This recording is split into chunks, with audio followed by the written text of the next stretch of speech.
नमस्कार. मी गेले होते एका मंदिरामध्ये, जे महालक्ष्मी मंदिर आहे. वैभववाडी तालुक्यातील उंबर्डे गावामध्ये हे आहे. त्रिपुरारी पौर्णिमेनिमित्त इथे मोठी जत्रा असते. तर मी बऱ्याच वर्षांनी या जत्रेसाठी गेलेले. सर्वप्रथम आम्ही लाईनमध्ये उभे राहिलो आणि देवीच्या दर्शनाची वाट बघत होतो. फायनली आमचा नंबर आला आणि आम्ही दर्शन वगैरे घेतलं.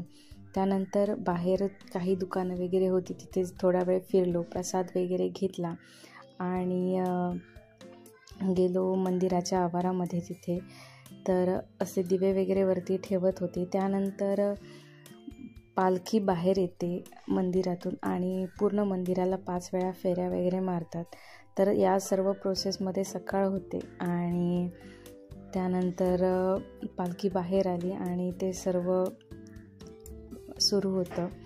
तर खूप छान वाटत होतं. बऱ्याच वर्षांनी हे मी पाहत होते आणि पहिल्यासारखी माणसं इथे नाही आहेत, कारण मुंबईला स्थायिक असतात आणि येणं होत नाही बऱ्याच जणांचं. त्यामुळे पहिल्यासारखी गर्दी नव्हती, पण खूप माणसं आलेली आणि खूप छान वाटत